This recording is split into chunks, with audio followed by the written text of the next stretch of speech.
Good afternoon class. आशा करता हूं कि आप सभी लोग बहुत अच्छे होंगे, बढ़िया से अपनी तैयारी कर रहे होंगे। तो चलिए हम लोग हमारे सेशन को आगे बढ़ाते हैं और टेस्ट के लिए आप लोग तैयार रहना। अगले 2 दिन में हम लोग ऑनलाइन यहीं पर आप लोग देखो कि एप्लीकेशन की जो हमारी क्लास है यहाँ पर जो हमने टॉपिक पिछला कंप्लीट किया है रक्त परिसंचरण तंत्र, आप लोग देखोगे उससे सारे के सारे क्वेश्चन सॉल्व करेंगे। लेकिन आज हम लोग जो हमारा सेशन है इसको आगे बढ़ाते हैं। तो आप सभी लोगों को good afternoon, very good afternoon. सारे के सारे आप लोग जुड़ जाइए। अब आप लोग यहाँ पर देखो, लास्ट सेशन में जो हम लोग पढ़ रहे थे वो हम लोगों ने एक बड़ा ही इंपॉर्टेंट जो चैप्टर है उसकी हम लोगों ने शुरुआत की थी। तो आप लोग सारे के सारे यहाँ पर ध्यान देना। तो भाई ईद थी, इस कारण से जो है मेरी क्लासेस नहीं हो पाई थी। अब हमारी क्लासेस फिर से कंटिन्यू रहेगी। तो आप सभी लोगों को बिलेटेड ईद की बहुत बहुत मुबारकबाद आप सभी लोगों को भैया। और यही दुआ करूंगा कि आप लोग जो है बढ़िया से रेलवे में इस साल जो है सारे के सारे सिलेक्ट हों किसी ना किसी एग्जाम में, क्योंकि रेलवे के कैलेंडर में बहुत सारी एग्जाम है इस साल। तो आप किसी ना किसी एग्जाम में जरूर सिलेक्ट हों।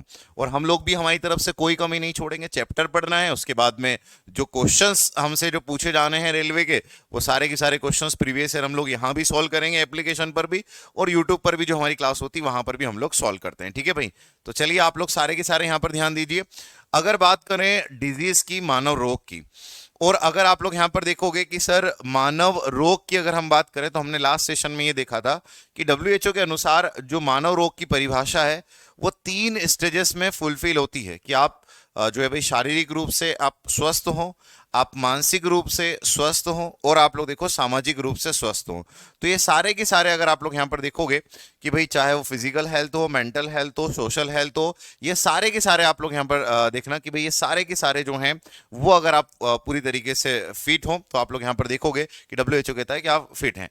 टेम्परेचर कितना होना चाहिए बॉडी का, तो आप लोग यहाँ पर याद रखना। टेम्परेचर की अगर आप लोग बात करें तो 37 डिग्री सेल्सियस, फ़ारेनहाइट में आप लोग देखोगे 98.6 फ़ारेनहाइट, केल्विन की बात करें तो 310 केल्विन। ये तीनों आप लोग यहाँ पर याद रखना।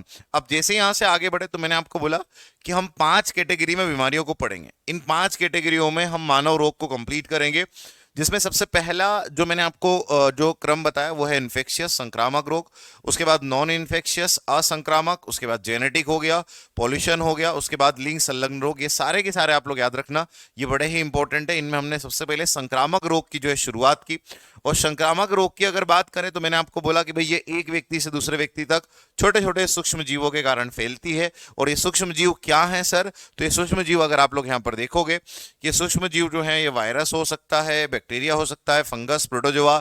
सबसे खतरनाक इनमें से अगर आप लोग यहाँ पर देखोगे तो सबसे खतरनाक मैंने आप लोगों को यहाँ पर बोला कि वो है वायरस। और वायरस से होने वाली सारी की सारी बीमारियां हम लोग यहाँ पर डिस्कस करने वाले थे, जिसमें हमने सबसे पहले वायरस की डिस्कवरी हमने देखी, इवानोवस की। रूस के व्यक्ति हैं, 1892 में इन्होंने वायरस की खोज की, जिसके बारे में हम लोगों ने यहाँ पर डिस्कस किया। ये सजीव और निर्जीव के बीच की कड़ी है। अगर आपसे पूछा जाए वायरस क्या है, link between living and non living, ये आप लोग याद रखना। जैसे ही हम लोग यहां से आगे बढ़े तो आप लोग यहां पर देखोगे कि भाई हमने यहां पर एक चीज देखा कि शरीर के बाहर जो है वो नॉन लिविंग है, शरीर के अंदर जो है वो लिविंग है। ये दोनों चीजें आप लोग यहाँ पर याद रखना। दोनों मैंने आप लोगों को यहाँ पर बताने की कोशिश की। अब जैसे ही यहाँ से हम लोग आगे बढ़ते हैं तो आप लोग देखोगे कि वायरस जो है वो ना तो सजीव में ना तो निर्जीव में, दोनों के बीच की कड़ी है। बैक्टीरिया फेज की अगर हम लोग यहाँ पर बात करें तो अब सारे लोग ध्यान देना, आप लोग टेस्ट जो है वो ऑनलाइन हम लोग यहीं पर एप्लीकेशन पे क्वेश्चंस जो है वो सॉल्व करेंगे। और आप लोग देखो कि जो चैप्टर मैंने बोला है वो, और 2 दिन अगले जो है वो कभी भी हो सकता है, या तो कल हो जाएगा या परसों हो जाएगा। तो आप तैयार रहना उसके लिए। तो आप लोग सारे के सारे रेडी रहना, तो आपका टेस्ट जो है वो ले लिया जाएगा।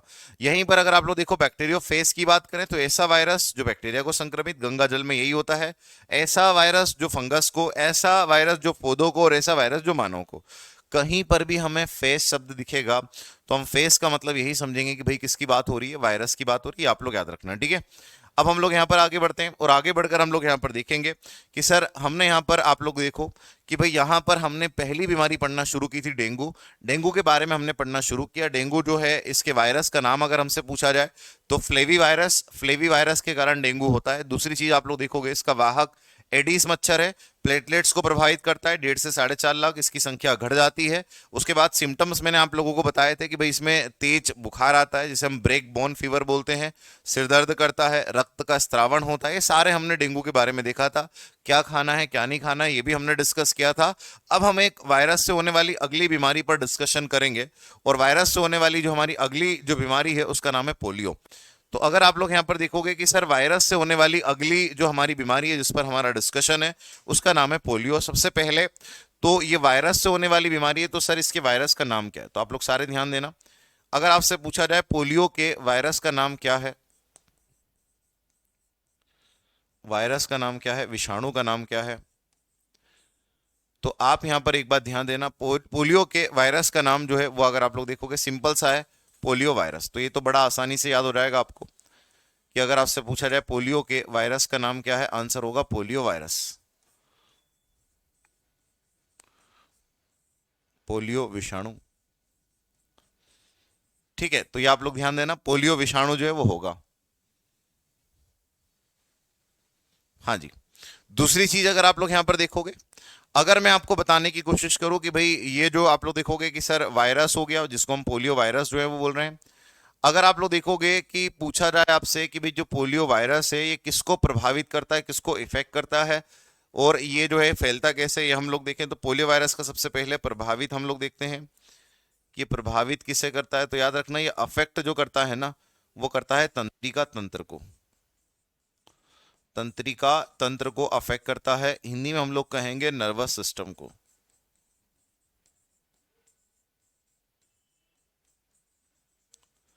तंत्रिका तंत्र को ये इफेक्ट करता है, नर्वस सिस्टम को प्रभावित करता है, कौन? पोलियो। अब आप सारे मेरी बात ध्यान से समझना, ठीक है? सोते समय खराटे की आवाज अपन पढ़ेंगे, दिलीप जब अपन ब्रेन में आएंगे ना तो हम लोग यहाँ पर देखेंगे कि जो हमारा ये कंठ होता है ना नीचे, अगर आप लोग देखोगे जब सोते हैं तो खराटे क्यों आते हैं उसके पीछे हम लोग जाएंगे कि अंदर जो हमारा कंठ होता है इसका आकार हल्का सा बढ़ जाता है और फिर हवा वहां पर टकराती है, जब हम सांस लेते हैं तो उससे वॉइस आता है, वो अपन आगे डिस्कस करेंगे। अभी आप इधर फोकस देखो, सारे के सारे दिलीप मैंने आपके क्वेश्चन जो है वो हम लोग देखेंगे। ब्रेन का एक पार्ट होता है मेडुला ऑब्लोंगेटा, उसके कारण जो है आपको खराटे आते हैं, तो अपन मस्तिष्क में आएंगे तब अपन देखेंगे, उसको जानेंगे। अभी यहाँ पर आप लोग देखो कि सर अगर हम बात करें वायरस की तो ये पोलियो वायरस जो है, उसके बाद प्रभावित तंत्रिका तंत्र। अब समझना पोलियो में होता क्या है, बड़ी खतरनाक बीमारी है ये भी। पोलियो में होता क्या है अगर मैं आपको बताने की कोशिश करूं,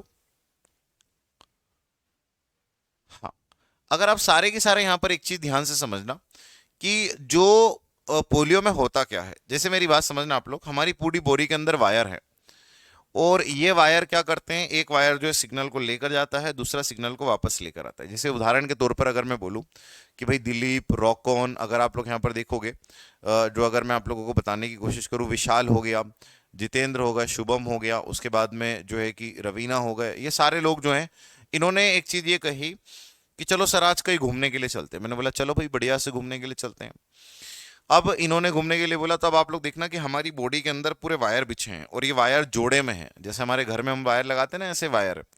इनमें अगर आप लोग देखोगे ना इनमें करंट जैसा फ्लो होता है, जैसे सिग्नल को एक लेकर जाता है दूसरा लेकर वापस आता है। उदाहरण के तौर पर आप समझना कि जैसे आप लोग मेरे साथ घूमने के लिए चले, अब मैंने क्या किया कि भाई जो नीलेश हैं, विशाल हैं, शुभम है, इनको मैंने बोला कि चलो भाई आप क्या खाओगे, तो उन्होंने बोला कि सर पानी पूरी खाते हैं।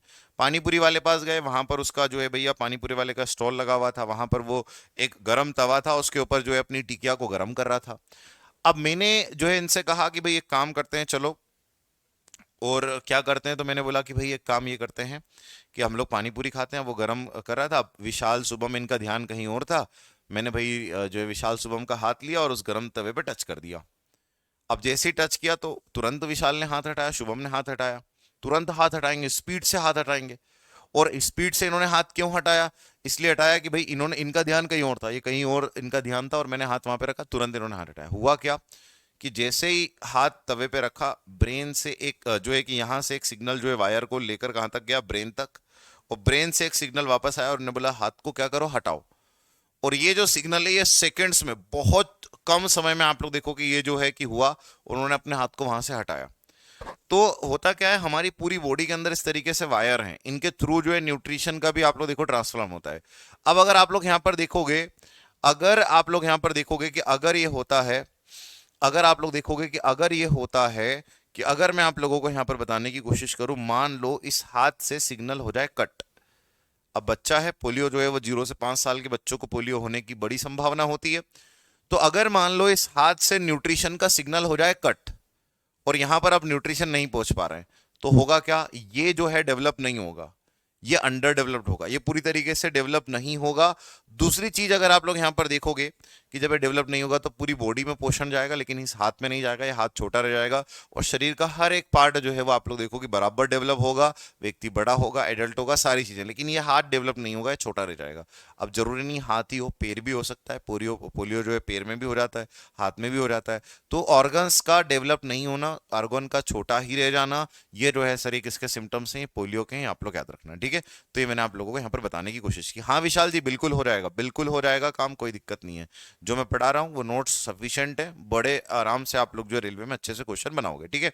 तो ये आप लोग यहाँ पर याद रखना। अब दूसरी चीज आप लोग यहाँ पर देखोगे कि सर ये जो पोलियो इतना खतरनाक है सर, ये नर्व को, तंत्रिका को, वायर को प्रभावित करता है, न्यूट्रिशन रोक देता है, तो बच्चों के ऑर्गन छोटे रह जाते हैं, बच्चे डेवलप हो जाते हैं, उसको हम पोलियो कहते हैं। अब ये इतनी खतरनाक जो बीमारी फैलती कैसे, आप लोग यहाँ पर देखो, ठीक है।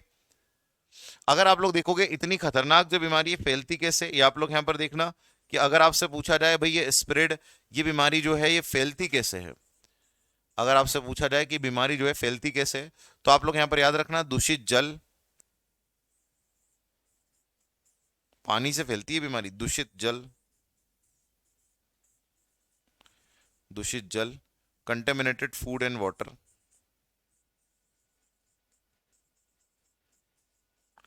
Contaminated water. और दूसरा अगर आप लोग देखोगे शरीर की ठोस गंदगी, शरीर की ठोस गंदगी से भी ये बीमारी क्या कर जाती, फैल जाती है। अपन लोग कहेंगे solid wastage of body, solid wastage of body. तो जो शरीर से ठोस गंदगी निकलती है ना, उससे भी बीमारी क्या कर जाती, फैल जाती है, ठीक है। आप लोग यहां पर याद रखना। हाँ जी,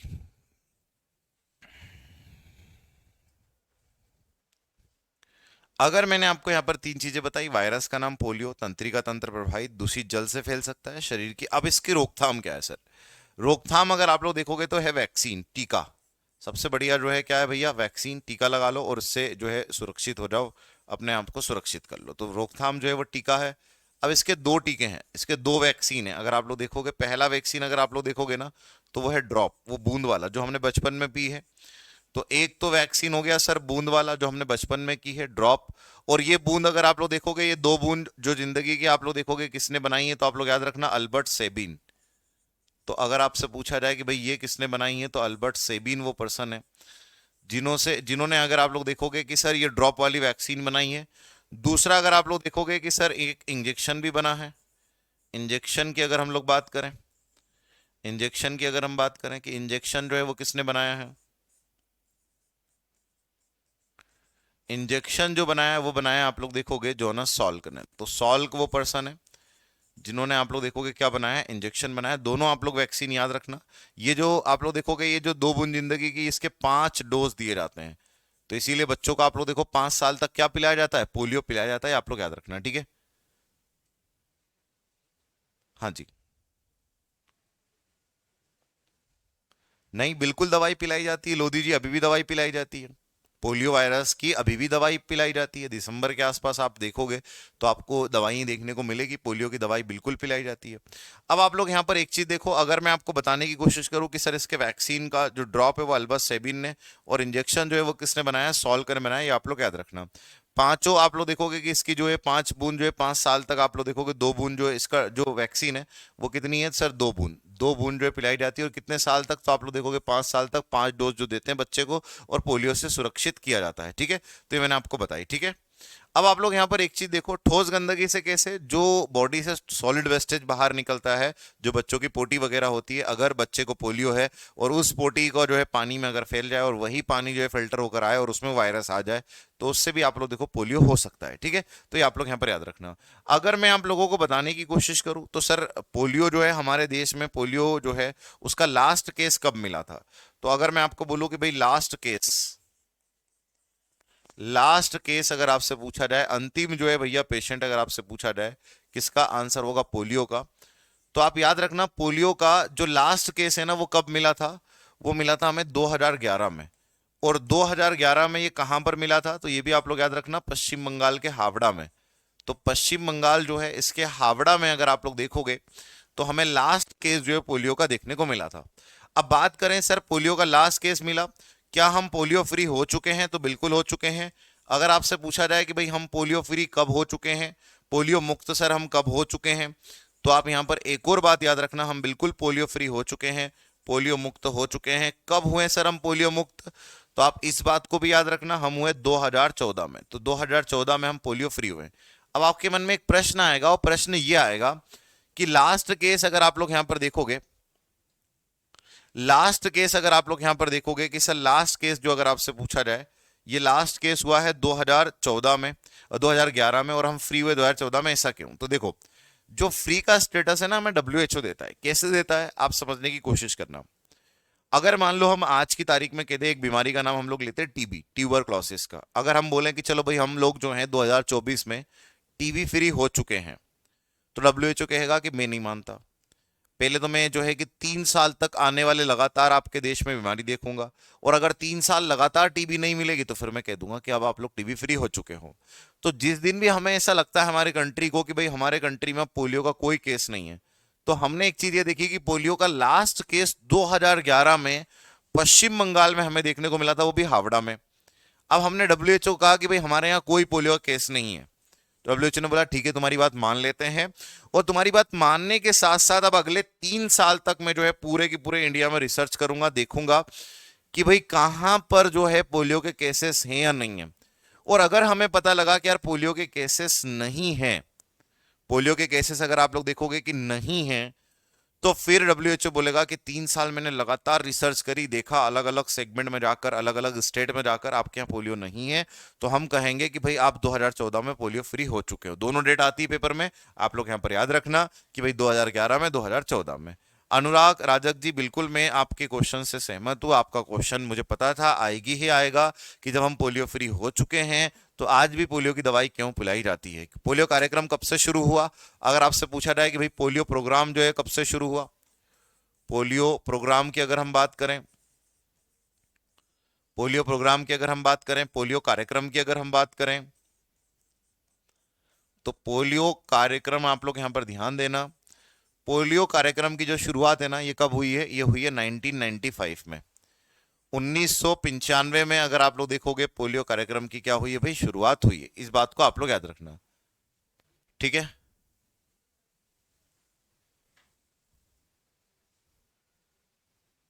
प्रथम केस देखो, जो आप लोग देखोगे लोधी जी, पहला केस अपन नहीं बता सकते पोलियो का, क्योंकि पोलियो बहुत बड़े लेवल पर हमें पूरे वर्ल्ड में देखने को मिला था, तो बहुत सारे लोगों को देखने को मिला था, इसीलिए हम फर्स्ट केस में नहीं बता पाते कि फर्स्ट केस क्या है। क्योंकि देखो ये जो बीमारी है ये रेयरेस्ट नहीं है, कॉमन बीमारी है। पोलियो बहुत सारे लोगों को हुआ था स्टार्टिंग में, जब हमारे पास वैक्सीन नहीं था, तो बहुत सारे लोगों को जब हुआ था तो हम कॉमन में पता नहीं कर पाते। अगर आप यहाँ पर देखोगे ना, अगर मैं आपको यहाँ पर बताने की कोशिश करूँ, तो आप सारे के सारे यहाँ पर एक बात ध्यान से सुनना कि सर हम आज भी पोलियो फ्री हो चुके हैं तो आज भी पोलियो की दवाई क्यों जो है पीते हैं, जैसे लोधी जी ने प्रश्न पूछा, वो बढ़िया प्रश्न है उनका कि भाई आज भी हम लोग जो है, अनुराग जी ने पूछा कि भाई आज भी हम क्यों पीते हैं इस दवाई को, तो कारण ये है कि जो हमारे पड़ोसी कंट्री है ना, पड़ोसी कंट्री अगर आप लोग देखोगे, पड़ोसी कंट्री कौन कौन से, तो भाई नेपाल, भूटान, आप लोग देखोगे कि भाई अफगानिस्तान, पाकिस्तान, ये जो पड़ोसी कंट्री, यहाँ पर पोलियो के केसेस आज भी बहुत सारे हैं। और जब आज भी पोलियो के केसेस बहुत सारे हैं ना, तो हम प्रिकॉशन के रूप में जो है दवाई का उपयोग करते हैं कि भाई पोलियो पानी से फैलता है, नेपाल भूटान से पानी अपने इधर आता है, तो भाई पानी से हो सकता है कि वायरस जो है हमारे शहर में आ जाए, और हमारे जो है नेपाल नेपाल से आप लोग देखो उत्तराखंड वगैरह, इस यूपी वगैरह रीजन में आ जाए, और इससे जो है पोलियो फिर आगे पूरे भारत में स्प्रेड कर जाए। इसीलिए सुरक्षा के तौर पर हम लोग पोलियो की वैक्सीन जरूर पिलाते हैं कि अगर आ भी गया तो वैक्सीनेटेड हम लोग, हमें कोई प्रॉब्लम नहीं होगी, इसीलिए हम वैक्सीन का उपयोग करते हैं कि भाई जरूरी है। अब मान लो कोई अपने यहाँ से जो बच्चा जो है वो अगर किसी और कंट्री में गया, वहां पर पोलियो है, तो आप लोग देखो कि भाई जब अपने यहाँ से दूसरे कंट्री में जाएगा, तो बच्चा अगर वहां पोलियो, वहां तो है पोलियो, अगर वहां उस बच्चे को हो गया, वो बच्चा हमारे कंट्री में वापस आ गया, तो आप लोग देखो कि फिर उस बच्चे से भी क्या कर सकता है, फैल सकता है। तो बहुत सारी सिक्योरिटी पर्पज से, सुरक्षा के नजरिए से हम लोग क्या करते हैं, हर साल पोलियो दवाई जो है वो बच्चों को पिलाते हैं, और 5 साल तक जो बच्चे हैं इन्हें पोलियो की दवाई बिल्कुल हमें देखने को मिलती है, ठीक है। तो आप लोग याद रखना। चलिए आगे बढ़ते हैं अब हम लोग यहां से।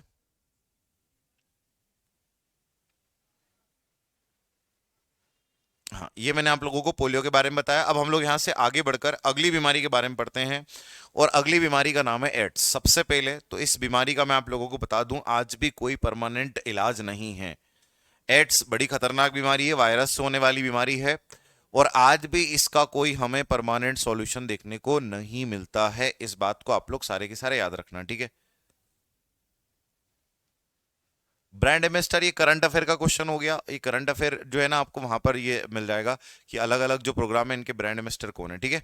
तो आप लोग सारे के सारे, फिर भी मैं आप लोगों को बता दूंगा कि वर्तमान में अभी करंट में कौन है, क्योंकि एम्बेसडर चेंज होते रहते हैं। तो अभी वर्तमान में जो है वो कौन है वो मैं आप लोगों को बता दूंगा, ठीक है।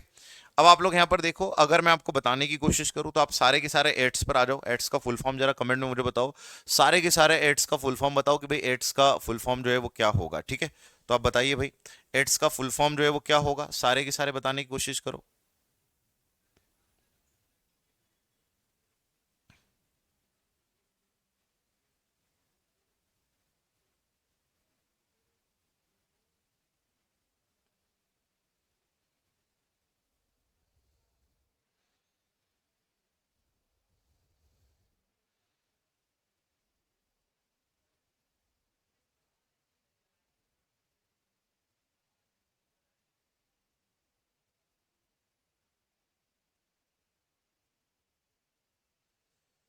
चलो भाई, सारे के सारे बताओ मुझे इसका फुल फॉर्म।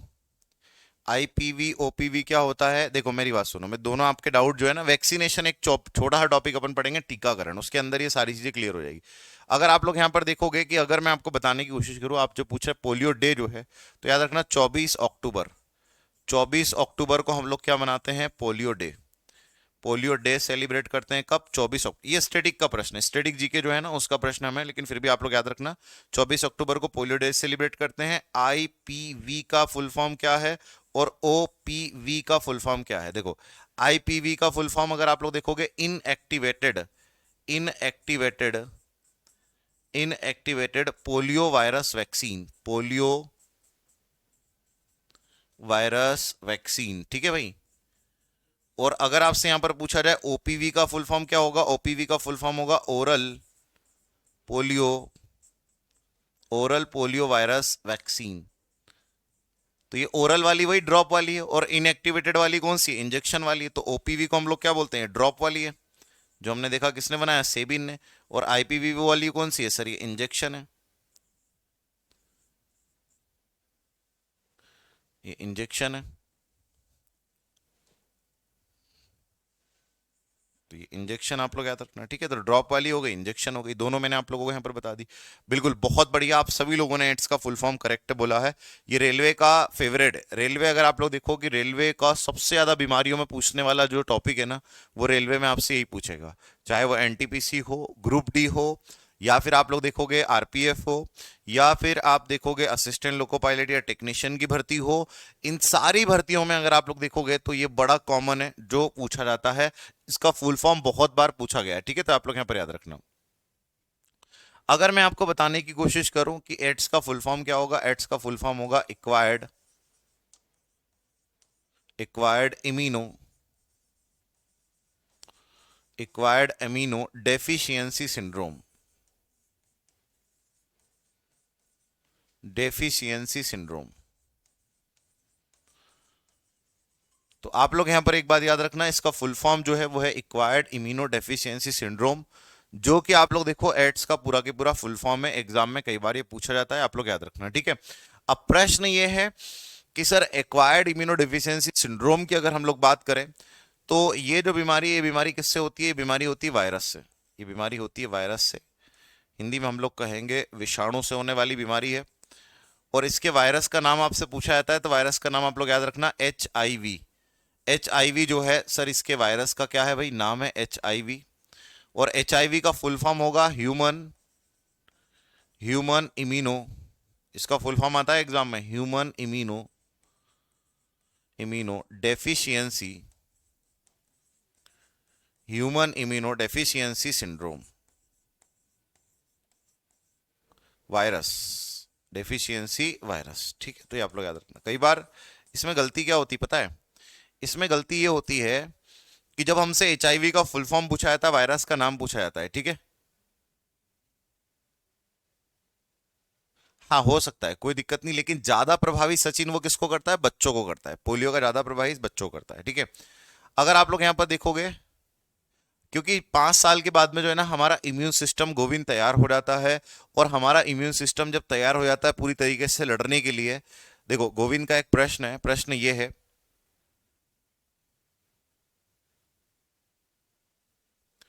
हाँ इंग्लिश हिंदी दोनों में फुल फॉर्म सेम ही है ना, इंग्लिश हिंदी दोनों में फुल फॉर्म कैसा होता है, क्योंकि फुल फॉर्म है तो वो तो इंग्लिश हिंदी दोनों में सेम ही होगा।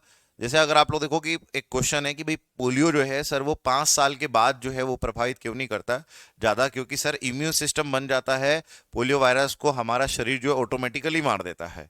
लेकिन 5 साल तक इम्यून सिस्टम जो है वो बन रहा होता है, तो उस समय वो बच्चों को इफेक्ट करता है, इसीलिए बच्चों को ज्यादा प्रभावित करता है तुलना में किसके, बड़ों के। अगर मैं आप लोगों को यहाँ पर बताने की कोशिश करूँ, एक्वायर्ड इम्यूनो डेफिशिएंसी सिंड्रोम, अगर बात करेंगे हिंदी इंग्लिश दोनों में फुल फॉर्म सेम होता है, क्योंकि ए से एक्वायर्ड, आई से इम्यूनो, डी से डेफिशिएंसी और सिंड्रोम। एचआईवी का फुल फॉर्म भी आप लोग देखोगे इंग्लिश में आपको याद करना है, human immunodeficiency virus, as the टीस आपको ऑप्शन मिलेंगे रेलवे में। अब ये वायरस हो गया, वायरस जो है प्रभावित किसको करता है, अगर आपसे पूछा जाए कि भाई प्रभावित किसे करता है, ये अफेक्ट किसे करता है, तो अब आप लोग यहाँ पर एक चीज देखना कि भाई एड्स जो है वो किसको प्रभावित करता है हमारे शरीर में, अगर हमसे यहाँ पर पूछा जाए तो आप यहाँ पर याद रखना एड्स प्रभावित करता है टी लिम्फोसाइट, टी लिम्फोसाइट। चलो मैं एक प्रश्न पूछ रहा हूं आप लोगों से, सारे के सारे मुझे एक बार बताओ, लिम्फोसाइट किसका प्रकार है, आरबीसी, डब्ल्यूबीसी या प्लेटलेट, आप ये बताओ सारे के सारे, आरबीसी, डब्ल्यूबीसी, प्लेटलेट। तो आपको यहां पर ये बताना है कि भाई जो लिम्फोसाइट है ये किसका प्रकार है, आरबीसी, डब्ल्यूबीसी या प्लेटलेट।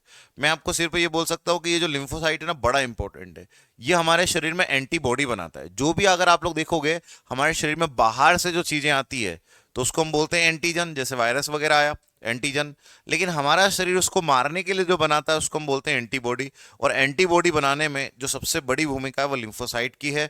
बहुत बढ़िया, बहुत ही शानदार तरीके से रेसू, अफरोज, विकास, अश्विन, रॉकॉन, उसके बाद में अगर हम लोग यहाँ पर देखोगे कि आप लोग यहाँ पर देखो अनुराग, बहुत बढ़िया, शाहिद, जो है कि भैया आर्यन, उसके बाद अपूर्व, नीलेश, जो है भैया राम राय जी हैं, विनोद, मेहुल, बहुत बढ़िया तरीके से आप सभी लोगों ने करेक्ट आंसर दिया कि सर डब्ल्यूबीसी जो है उसका प्रकार है एक क्या, लिम्फोसाइट, और ये हमें इम्यूनिटी प्रदान करता है, प्रतिरोधक क्षमता प्रदान करता है। तो भाई टी लिम्फोसाइट को प्रभावित करता है ये। दूसरा अगर आप लोग यहां पर देखोगे कि सर टी लिम्फोसाइट नहीं मिले तो टी हेल्पर सेल बोलते हैं इसको, T helper cell, T helper cell के नाम से जानते हैं। टी हेल्पर सेल ना मिले आपको तो इसको बोलते हैं CD4 सेल, CD4 सेल के नाम से भी इसको हम लोग क्या करते हैं जानते हैं। तो CD4 सेल अगर आपसे कहे तो भी आप लोग यहाँ पर आंसर लगाना, तो ये प्रभावित करता है इसको। अब मैं आपको बताता हूँ कि भैया जो लिम्फोसाइट है इसको ये कैसे प्रभावित करता है। इन तीनों के नाम एक ही है, लिम्फोसाइट का है, हेल्पर सेल का है, या फिर आप लोग देखोगे कि भाई CD4 सेल का है। मैंने आपको कहा मान लो वायरस से जो है कि बाहर से हमारे शरीर में इस आकार का जो है वो मान लो कोरोना आया, ठीक है। अब कोरोना आया, अपन उस पर्सन की बात कर रहे हैं जो ऑटोमेटिकली ठीक होता है। अब ऑटोमेटिकली ठीक होता है तो आप लोग देखोगे कि कोरोना आया बाहर से, कोरोना को पहचानेगा कौन, चलो मैं आपको दो ऑप्शन देता हूं, वायरस को कौन पहचानता है, आप लोग सारे के सारे मुझे कमेंट में बताओ कि वायरस को मोनोसाइट पहचानेगा या लिम्फोसाइट पहचानेगा। आप कमेंट में मुझे बताओ वायरस को कौन पहचानेगा, बताओ भाई सारे के सारे। हाँ जी, वायरस को कौन पहचानेगा ये आप लोग यहाँ पर याद रखना। इसको हिंदी में भी हम लोग टी लिम्फोसाइट ही कहेंगे, टी लिम्फोसाइट, टी लिम्फोसाइट कहेंगे। इसको हम लोग टी हेल्पर सेल कहेंगे, टी हेल्पर कोशिका, टी हेल्पर कोशिका भी हम लोग इसे कहेंगे। दूसरी चीज आप लोग यहां पर देखो CD4 सेल, इसे हम लोग कहेंगे CD4 कोशिका, CD4 कोशिका, ठीक है। तो ये आप लोग यहां पर याद रखना, इसके नाम मैंने आप लोगों को यहां पर बता दिए हैं। बिल्कुल, बहुत बढ़िया तरीके से आप लोग आंसर कर रहे हैं सारे के सारे, विकास, धीरज, अनुराग, राजेश, अनिल, सौरभ, बहुत बढ़िया, बहुत शानदार तरीके से आपने कहा कि अगर कोरोना इस आकार का आया है तो इसको पहचानेगा सर मोनोसाइट, मोनोसाइट जो है सर इसको पहचानेगा बहुत बढ़िया तरीके से। अब मोनोसाइट जब पहचानेगा तो मोनोसाइट पहचान कर आप लोग देखो किसको जगाएगा, तो ये जगाएगा आप लोग देखोगे लिम्फोसाइट को। तो मोनोसाइट ने पहचाना और पहचानने के बाद में आप लोग देखो किसको जगाएगा, तो ये जगाएगा सर लिम्फोसाइट को, तो यहां मैंने लिख दिया लिम्फोसाइट। और लिम्फोसाइट भी कौन सा, टी लिम्फोसाइट। तो आप लोग यहां पर देखो कि सर इसने जो है वो किसको जगाया, लिम्फोसाइट को, टी लिम्फोसाइट को, टी लिम्फोसाइट को इसने जगाया। हिंदी में भी इसको हम लोग लिम्फोसाइट ही बोलते हैं। लिम्फोसाइट इसको मारने के लिए बहुत सारी क्या बनाएगा, बहुत सारी एंटीबॉडी बनाएगा। पहले तो एक केमिकल से जगाएगा, केमिकल का नाम है साइटोकाइन। साइटोकाइन एक केमिकल रिलीज करेगा, और ये साइटोकाइन जो है, ये साइटोकाइन जो है सर इसको जगाएगा, किसको, आंसर होगा लिम्फोसाइट को। दूसरी चीज आप लोग यहां पर देखो कि लिम्फोसाइट की अगर हम बात करें तो यहां पर आप लोग देखोगे ये बहुत सारी क्या बनाएगा, एंटीबॉडी। इसको मारने के लिए क्या बनाएगा, एंटीबॉडी। सेम आकार की बनाएगा ना, क्योंकि जो आकार का आया है उसको इसी आकार की ये मारने के लिए बनाएगा। अब इसने मारने के लिए जो बनाई इसको हम क्या बोलेंगे, एंटीबॉडी। और ये बहुत सारी बनाएगा, और इस एंटीबॉडी को हम लोग क्या बोलते हैं, तो इस एंटीबॉडी को हम कहते हैं फ्री एंटीबॉडी। तो ये बहुत सारी क्या बनी सर, फ्री एंटीबॉडी बनी, फ्री एंटीबॉडी बनी। हिंदी में हम लोग कहेंगे मुक्त प्रतिरक्षी, मुक्त प्रतिरक्षी, मुक्त प्रतिरक्षी के नाम से इसे हम लोग कहेंगे। साथ साथ आप लोग देखोगे बहुत सारी यहां पर मेमोरी एंटीबॉडी भी बनेगी। तो साथ साथ आप लोग देखोगे कि सर मेमोरी एंटीबॉडी भी बनेगी।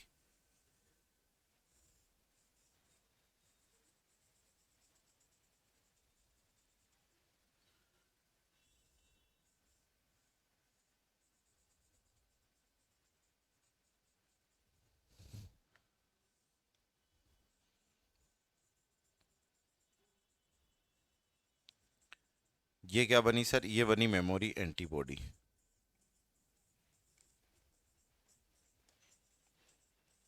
मेमोरी एंटीबॉडी हिंदी में हम लोग कहेंगे याददाश्त प्रतिरक्षी। अब सारे लोग मेरी बात ध्यान से सुनना, ठीक है। अगर मान लो, बहुत बढ़िया यार, बहुत ही बढ़िया तरीके से आप लोग आंसर करते हैं कि सर यहाँ पर साइटोकाइन जो है वो इसको करेगा, बहुत शानदार तरीके से आप लोग सारे के सारे आंसर करते हैं। अब ये जो बाहर से आया है इसको हमने क्या कहा, इसको हमने कहा कि सर ये है एंटीजन।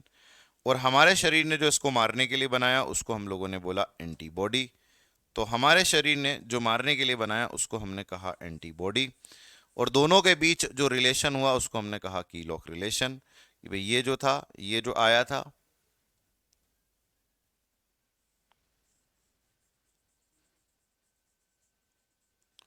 ये जो आया था इसको मारने के लिए सर हमारे जो शरीर ने बनाया वो एंटीबॉडी बनाया, और इसमें जाकर इस तरीके से क्या हो गया, फिट हो गया। और इसमें जाकर फिट होकर इसको क्या कर दिया, मार दिया। इसको हम बोलते हैं कीलॉक रिलेशन, कीलॉक रिलेशन। अब मुझे एक बात बताना, अगर एड्स का वायरस हमारे शरीर में आया जिसका नाम है एचआईवी, हाँ अभी अपन देखेंगे एड्स किससे फैलता है किससे नहीं फैलता, उस पर अपन आएंगे। अगर मान लो कि एड्स का वायरस हमारे शरीर में गया, तो एड्स का वायरस जिसका नाम है एचआईवी, अगर ये हमारे शरीर में चला गया तो ये किसको प्रभावित करता है, टी लिम्फोसाइट। मतलब इसको काम नहीं करने देगा, इसको काम करने नहीं देगा।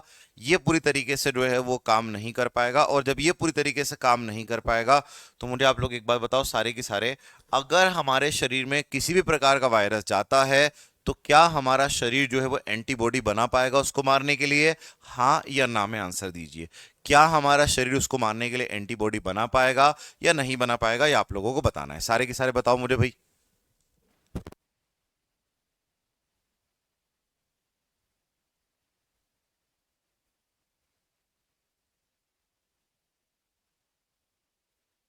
तो आप लोग मुझे बताओ क्या व्यक्ति जो है वो ठीक हो पाएगा या नहीं हो पाएगा, बताओ सारे के सारे।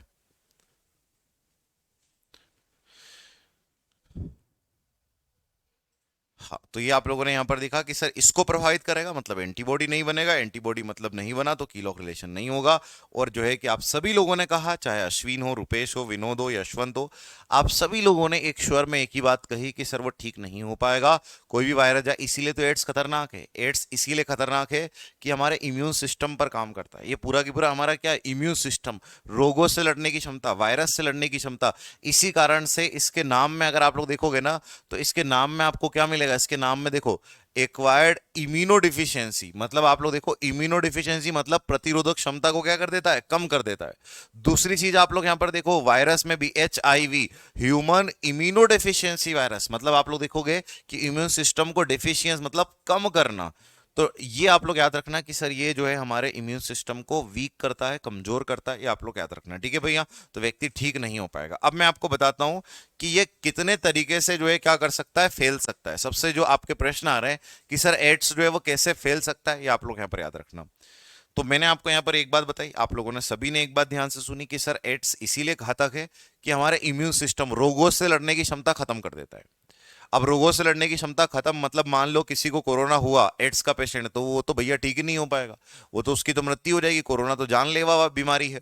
ऐसे ही किसी को मान लो कि भाई जो है कि कोई कोई वायरस आया, तो अब वायरस शरीर में आया तो अब एंटीबॉडी बनेगी नहीं, व्यक्ति ठीक ही नहीं हो पाएगा। तो एड्स में यही होता है, बहुत बहुत लंबे समय तक व्यक्ति ठीक ही नहीं हो पाता, कोई बीमारी होती ठीक ही नहीं हो पाता, क्योंकि इम्यून सिस्टम काम नहीं करता, रोगों से लड़ने की क्षमता उसके अंदर नहीं होती है।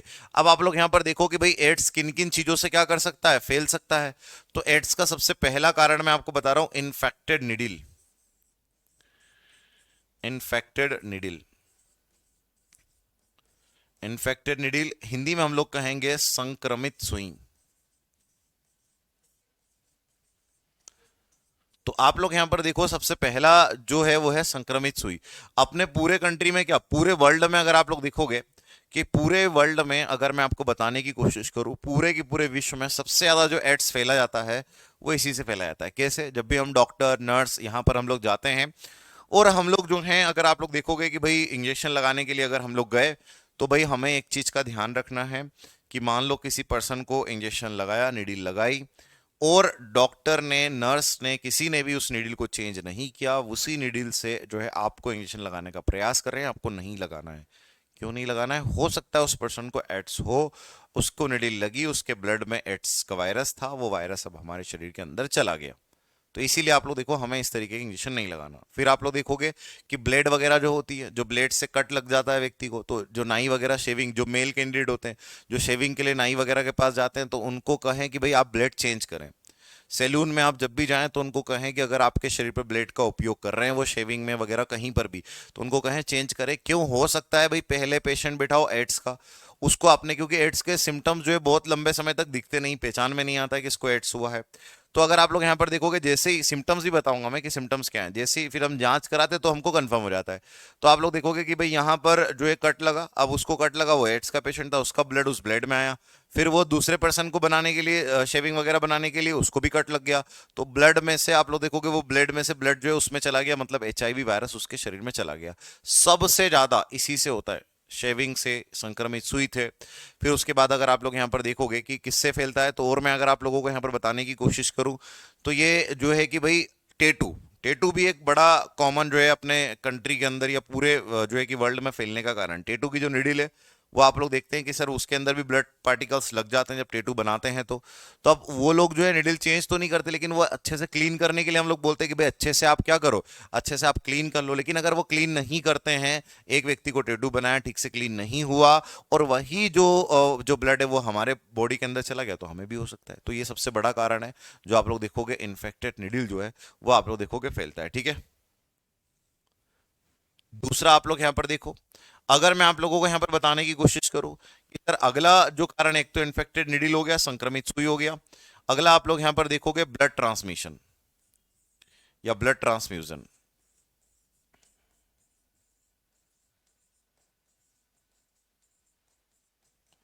ब्लड ट्रांसफ्यूजन आप लोग देखोगे, रक्त आदान, रक्त आदान मतलब एक व्यक्ति से दूसरे व्यक्ति तक ब्लड के ट्रांसमिशन से भी ये फैल सकता है। कैसे फैल सकता है? अब ब्लड डोनेट करने के लिए एक व्यक्ति आया, और उसने, जिस व्यक्ति ने ब्लड डोनेट किया है उसको एड्स था, पहले से जांच नहीं हुई उसकी, ठीक से जांच नहीं करी, और वही ब्लड किसी एक पर्सन को, अगले पर्सन को जिसको ब्लड की आवश्यकता थी उसको चढ़ा दी। भाई जैसे मान लो एक पर्सन है, ए पर्सन, वो ब्लड डोनेट करने के लिए, लेकिन वो एड्स का पेशेंट है, तो उसने ब्लड दिया लेकिन उसकी जांच नहीं करी ब्लड की कि भाई एड्स जो है हुआ है नहीं हुआ, उसका ब्लड लिया और किसी और को चढ़ा दिया, तो सारा की सारा एड्स का वायरस उसके शरीर में चला जाएगा जिसको ब्लड डोनेट किया है, और उसे भी एड्स हो जाएगा। तो भाई एड्स आप लोग यहाँ पर एक बात समझ रहे हैं सारे के सारे कि ब्लड के ट्रांसफ्यूजन से भी फैल सकता है। इसीलिए आप लोग देखोगे जब भी ब्लड डोनेट करते हैं तो हमारा एक सिंपल भी लेते हैं ब्लड का, जांच के लिए जाता है। अगर आप लोग देखोगे कि उसमें कोई बीमारियां होती है तो फिर वो आपका ब्लड नहीं लेते हैं। कई बार ये बाद में भी चेक कर लेते हैं कि भाई बाद में चेक कर लो, बाद में चेक करके भी देख लेते हैं कि भाई इसको अगर बीमारियां हैं तो फिर वो ब्लड हमारे कोई काम का नहीं होता। तो ये सारी चीजें आप लोग याद रखना, ठीक है। अगर आप लोग यहां पर देखोगे तीसरा जो जो फैलने का कारण है वो है mother to child. Mother to child, माता से बच्चे में फैल सकता है ये। माता से बच्चे में कैसे फैल सकता है समझना आप लोग।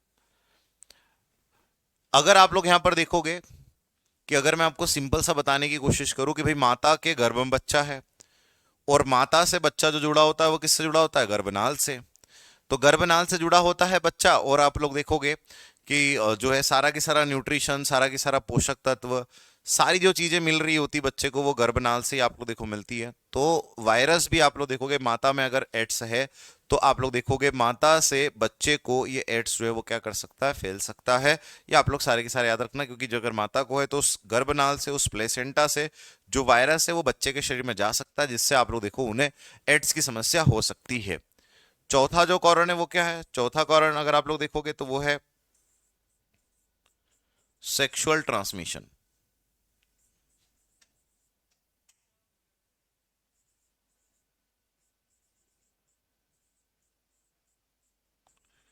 सेक्सुअल ट्रांसमिशन के द्वारा भी ये आप लोग देखो फैल सकता है। इसको हम लोग एसटीडी भी बोलते हैं, सेक्सुअली ट्रांसमिटेड डिजीज। तो ये आप लोग देखोगे कि भाई लैंगिक जो है यौन संबंध जो है, लैंगिक संबंध जो है उससे भी बीमारी फैल सकती है।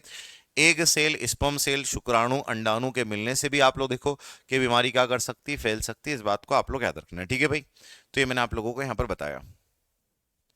अब आप लोग यहां पर देखो, ये तो चार मैंने आपको कारण बताए हैं जिनके कारण जो है एड्स क्या कर सकता है, फैल सकता है। अब मैं आपको वो कारण बताता हूं जिसके कारण एड्स नहीं फैलता। वो कारण कौन से हैं जिनसे आप लोग देखोगे एड्स हमारे शरीर के अंदर नहीं फैलता, तो वो भी मैं आपको कारण बताने की कोशिश कर रहा हूं, ठीक है।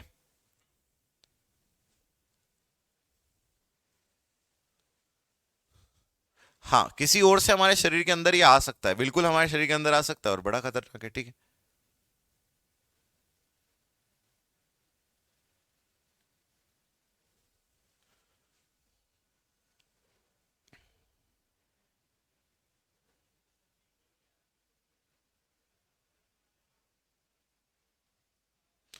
ठीक है, तो यहां पर ब्लड ट्रांसफ्यूजन है, रक्त आदान है एक जगह से दूसरी जगह। दूसरा आप लोग देखो यहाँ पर ट्रांसमिशन है, जिसके द्वारा जो है क्या कर सकता है, फैल सकता है, ठीक है। हाँ जी। ब्लड ट्रांसफ्यूजन, बिल्कुल ब्लड ब्लड ट्रांसफ्यूजन भी बोलते हैं भूपेंद्र, ट्रांसफ्यूजन भी सही वर्ड है। ट्रांसफ्यूजन का मतलब होता है एक जगह से दूसरी जगह जो है वो क्या होना, ट्रांसफर होना, ठीक है। तो ये आप लोग याद रखना। ट्रांसफ्यूजन भी कोई दिक्कत नहीं, ट्रांसमिशन की जगह ट्रांसफ्यूजन भी हम बोल सकते हैं, रक्त आदान जो है वो आप लोग इसको याद रखना है, ठीक है। तो अब आप लोग यहाँ पर देखो किन चीजों से फैलता है, किन से नहीं फैलता है। अगर ट्रांसमिशन की बात करें, अनसेफ सेक्स, यौन संबंध से ये फैल सकता है। ड्रग एडिक्ट, मैंने आप लोगों को बोला ऐसे नीडल जो है, संक्रमित सुई जो है उनसे फैल सकता है। प्रेगनेंसी में मैंने आप लोगों को बोला। और ट्रांसफ्यूजन, अगर आप लोग यहाँ पर देखोगे ब्लड ट्रांसफ्यूजन के द्वारा भी ये क्या कर सकता है सर, ये फैल सकता है। तो ये आप लोग यहाँ पर याद रखना। ब्लड ट्रांसफ्यूजन मैंने आप लोगों को बताया है कि सर ब्लड ट्रांसफ्यूजन में भी ये क्या कर सकता है सर, फैल सकता है। तो ब्लड ट्रांसफ्यूजन आप लोग याद रखना। उसके बाद आप लोग देखो कि भाई जो ये फैलता नहीं है, किसके कारण नहीं फैलता, ये आप लोग यहाँ पर याद रखना। किसके कारण जो है वो नहीं फैलता, ये मैं आप लोगों को बताने की कोशिश करूं कि भाई किसके कारण नहीं फैलता। तो आप लोग देखोगे टचिंग, आप जो है एड्स के पेशेंट के साथ हाथ मिला सकते, कोई दिक्कत नहीं। उसके साथ आप खाना खा सकते तो भी नहीं फैलेगा। अगर आप लोग यहाँ पर देखोगे उसके साथ घूम सकते हैं, फिर सकते तो भी नहीं फैलेगा। इंसेक्ट बाइट, आप लोग यहाँ पर एक बात याद रखना, मच्छर के काटने से भी नहीं फैलता।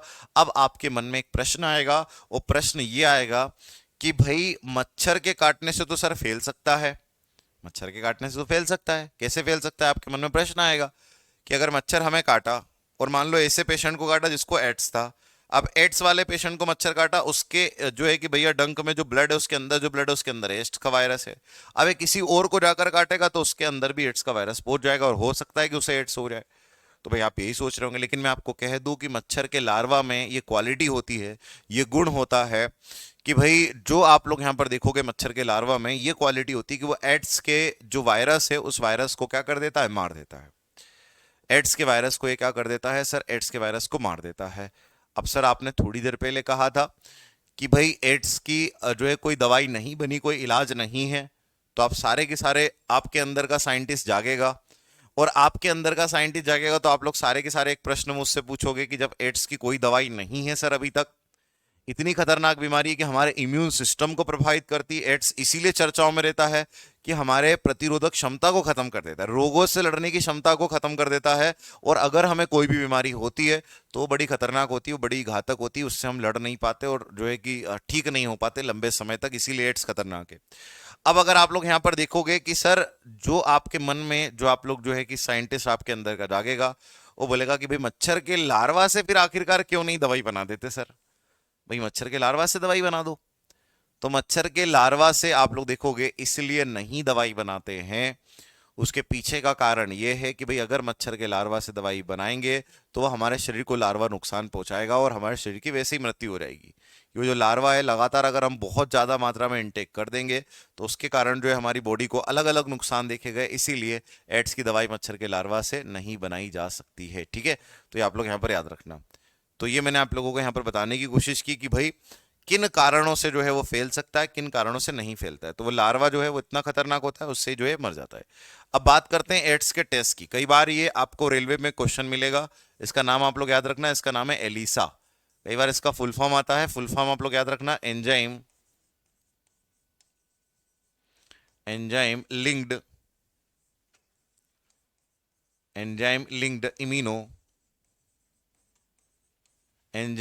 इम्यूनो सॉर्बेंट एसे।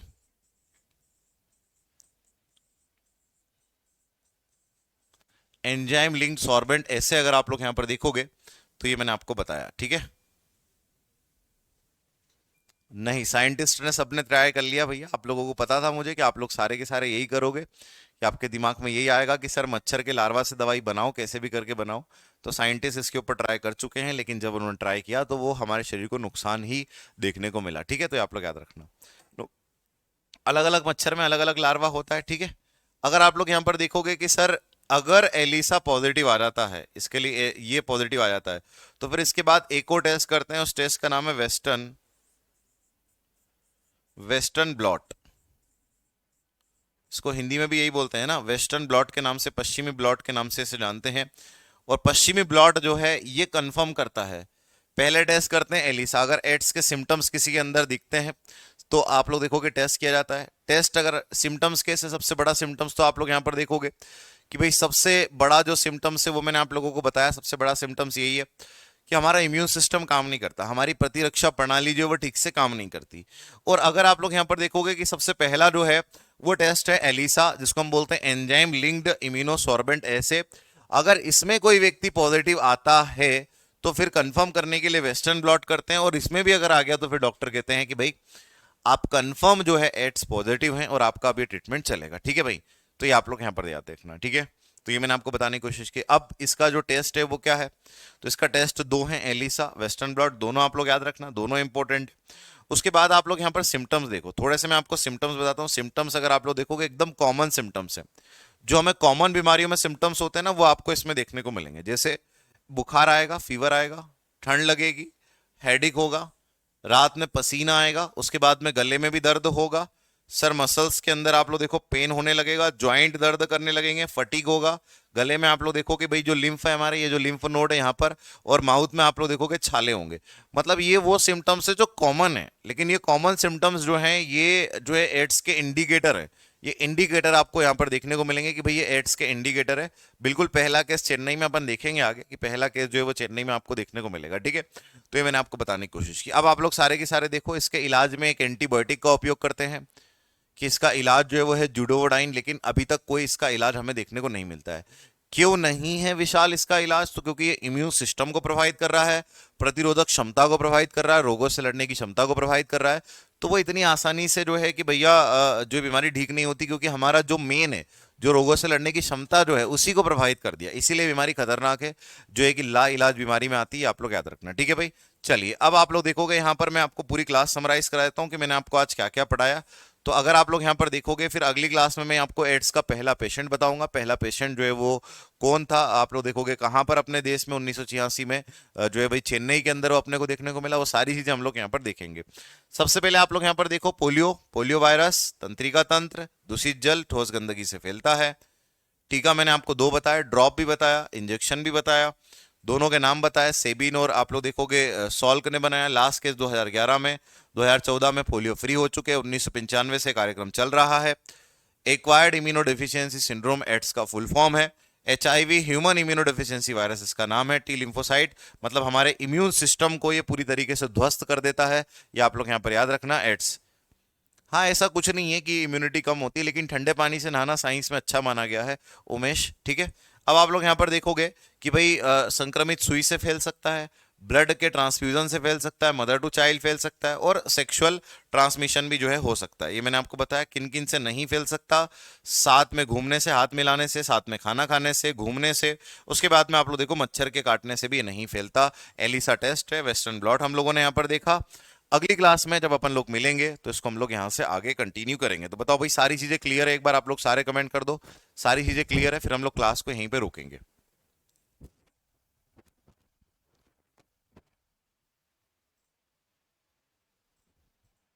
मीठी चीज खाने के बाद में चाय जो है वो आप लोग देखोगे, मीठी चीज खाने के बाद में चाय फीकी क्यों लगती है? जनरली ये होता है, मीठी चीज हम खाते हैं तो टेस्ट बर्ड जो है ना, उसको जब हम जब सेंसरी ऑर्गन पे आएंगे तो हम जो जीभ में जब पढ़ेंगे टेस्ट बर्ड्स के बारे में, जहां से स्वाद का पूरा की पूरा सिस्टम है, तो वो फिर आपको पूरा क्लियर होगा, ठीक है। तो आप लोग याद रखना, वहां पर हम लोग इसको डिस्कस करेंगे। चलो भाई, ऑल क्लियर है, थैंक यू सो मच। तो कल की क्लास में हम लोग मिलते हैं, आगे हम लोग यहाँ पर जो है भैया जो है इसको बढ़ाएंगे और आगे इसको लेकर चलेंगे। तो थैंक यू सो मच, जय हिंद।